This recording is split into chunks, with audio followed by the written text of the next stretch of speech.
नमस्कार, मेरा नाम है डॉक्टर पुरु धवन और आज इस वीडियो में हम बात करने वाले हैं दवाइयों का रोल यानी मेडिकेशन का रोल एक पार्किंसन पेशेंट के लिए। पार्किंसन पेशेंट में मेडिसिन का जो रोल होता है वो 50 टू 60-70% तक लेके मान के चलो, बट वो 100% नहीं होता है। आपको समझने की ज़रूरत है कि पार्किंसन कैसे होता है, किन कारणों से होता है, उसे कैसे उभरा जा सकता है, कैसे निकला जा सकता है। तो पार्किंसन को अगर आप सोचो कि क्या हो रहा है ब्रेन के अंदर ब्रेन के सेल मर रहे हैं। क्यों मर रहे हैं? क्योंकि ब्रेन को वो एनवायरनमेंट नहीं मिल रहा जहाँ पे सेल अपने जो न्यूरॉन सेल्स हैं वो अपने आप को फंक्शन कर पाएँ। अब ब्रेन को किन किन चीज़ों से नुकसान होता है, हमें बॉडी के बारे में पता है, बट हमें ब्रेन के बारे में भी पता होना चाहिए। ब्रेन को कुछ चीज़ें स्पेसिफिकली चाहिए होती हैं। ब्रेन को स्ट्रेस से बहुत दूर रहना पड़ता है। अगर किसी को डिप्रेशन है तो उन पेशेंट के अंदर हमें क्या देखते हैं, पार्किंसन ज़्यादा देखते हैं, या फिर पार्किंसन की वजह से हम डिप्रेशन भी देखते हैं। ये दोनों तरफ से चलता है। दूसरा है, ब्रेन को ना स्लीप यानी हमारा सोना बहुत अच्छा चाहिए, क्योंकि जब हम सोते हैं तो हमारे जो बॉडी है वो उसमें एनाबॉलिक एक्टिविटीज़ बढ़ जाती हैं। एनाबॉलिक यानी रिपेयर का काम, क्योंकि हमारी बॉडी जो है अगर आप देखो वो लोहे की तो बनी नहीं है, बट फिर भी बॉडी जो है 80-90-100 साल तक चल जाती है। 80-90-100 साल तो कोई पत्थर का, सीमेंट का, सरिये का बना हुआ घर नहीं चलता, गाड़ियाँ लोहे की बनी होती वो नहीं चलती, तो हमारी बॉडी कैसे चल जाती है? उसके पीछे छोटा सा मैकेनिज्म है कि हमारी बॉडी में जो रिपेयर का काम है ना वो डेली बेसिस पर होता है। अगर ये डेली बेसिस पे रिपेयर हमारी बॉडी में ना हो तो हम शायद 2-3 महीने में ही ख़त्म हो जाएं। इससे लंबा हमारी बॉडी चल ही ना पाए, क्योंकि बॉडी में वियर एंड टेयर इतना ज़्यादा होता है डेली बेसिस पे। तो हमने जो ये वियर एंड टियर प्रोसेस को कम करना होता है और बॉडी में रिपेयर का काम को बढ़ाना होता है। और रिपेयर का काम कब हो रहा है? रात को हो रहा है।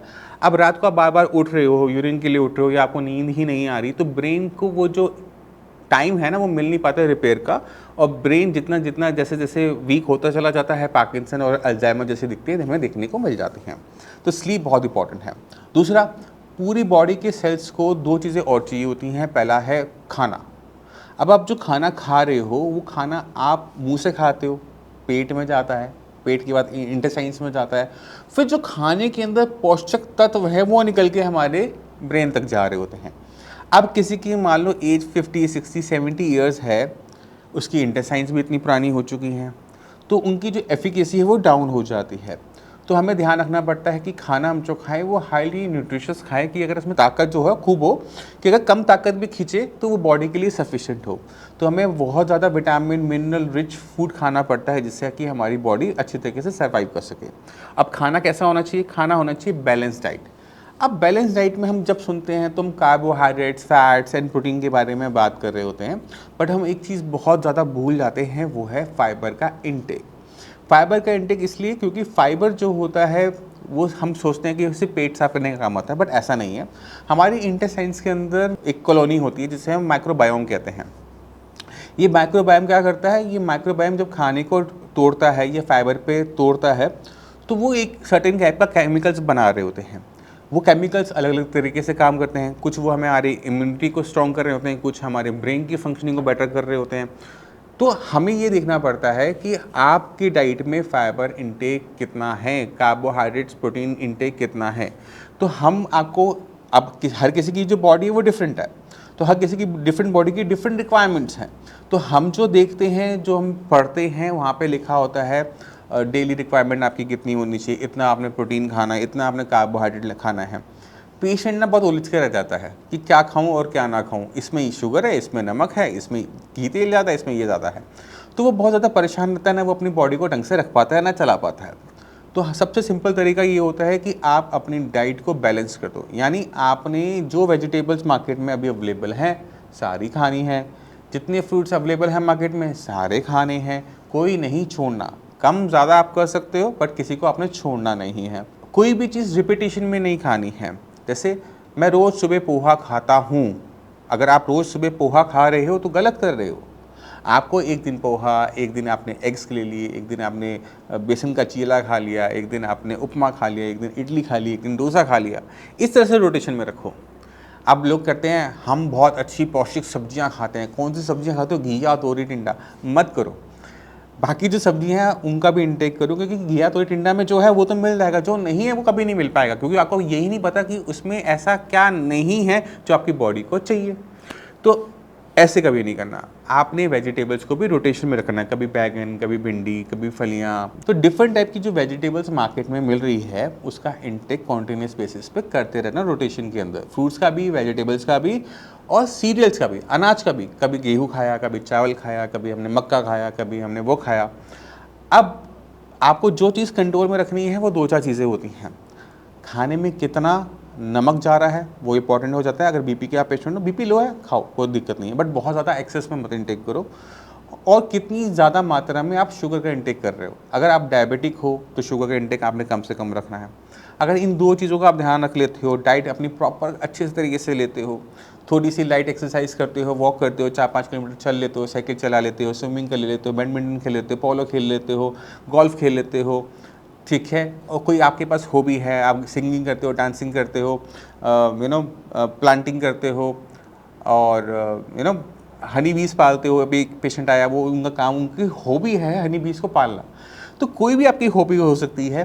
तो उन हॉबीज़ को आपने जो नहीं किया क्योंकि आप काम में बिजी थे, पैसे कमाने में बिजी थे, उनके लिए अब टाइम निकालने का टाइम आ गया है, ठीक है। और फिर आता है इंपॉर्टेंट कि फैमिली इंटरेक्शन। आप अपनी फैमिली के साथ कितना टाइम स्पेंड कर रहे हो, उनके साथ आप घूमने जा रहे हो नहीं जा रहे हो, शॉपिंग के बहाने ढूंढ रहे नहीं ढूंढ रहे हो। तो ये बहुत इंपॉर्टेंट चीज़ होती है जिसको हमने पिछली वीडियो में डिस्कस कर चुके हैं। तो मेडिसिन एक तरफ 60-70% आप मान लो कि काम करेगी, बट 30-40% को छोड़ नहीं सकते, क्योंकि ये बहुत हेल्पफुल है, क्योंकि ये ब्रेन की फर्दर डिटेरियोरेशन को कंट्रोल करने में हेल्प करता है।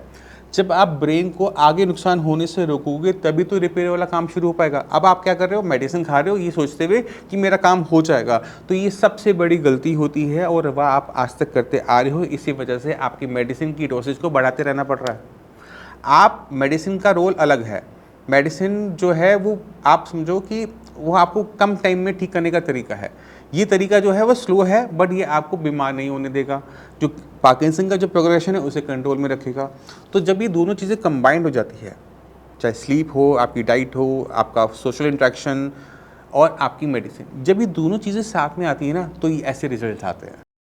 नमस्कार, मेरा नाम है डॉक्टर पुरुधवन और आज मैं आपको मिलवाना चाहता हूँ पार्किंसन के पेशेंट में। और पार्किंसन के पेशेंट भी ऐसे नहीं, बायोक्यूरी, यंग ऑनसेट पार्किंसन डिजीज। तो हमारे साथ है सुहेंद्र जी। सुहेंद्र कहाँ रहते हैं आप? मैं बेंगलोर में रहता हूँ। बेंगलोर में रहते हैं। अच्छा। और आप लास्ट मंथ आए थे पहली बार। हाँ जी। क्या दिक्कत महसूस करते हो उस टाइम में? एक्चुअली मेरा लेफ्ट हैंड जो था बहुत सा स्टिफनेस आता था, थोड़ा सा कंपन था उसमें। हाँ। तो कन्फ्यूजन ये था कि पहले मेरे को तो सर्वाइकल का इशू था, तो 6 महीना 8 महीना तो सर्वाइकल का इशू बोल के मेरे को सर्जरी करना बोला था।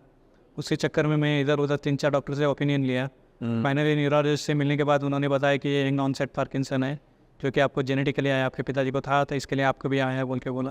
तो उसके बाद में फिर उधर को उतना कंसर्न, आपका वीडियो में देखा, मैं यूट्यूब में देखा था, अच्छे रिव्यू थे और रिजल्ट भी अच्छा था। एक बार मिल के बात कर लेंगे, पुरुधवन सर से देखेंगे अपना बीमारी का कुछ मिल जाए इलाज उसको लिए, इसके लिए आप आके मिला मैं। तो एक बार हाथ दिखा दो सबको। स्टेबल का पहले स्टेबल हो गया? हाँ, पहले से थोड़ा स्टेबल। हाथ ऊपर से करो। किसी टाइप की कोई दिक्कत? अब दिक्कत नहीं है ऊपर का। अच्छा। थोड़ा ट्रिमर से उतना ही। अभी तो 1 महीना हुआ है ट्रीटमेंट। 1 महीने के बाद पहले से बेहतर है, स्टिफनेस भी थोड़ा कम है। 1 मंथ के ट्रीटमेंट के अंदर इनके जो ट्रेमर्स है वो कम हो गए हैं और स्टिफनेस खत्म हो गई है थोड़ा सा कम है ना? पहले से बेहतर है। तो पहले से बेहतर है। तो जो बाकी पेशेंट हैं पार्किंसन के, वो क्या कहना चाहोगे?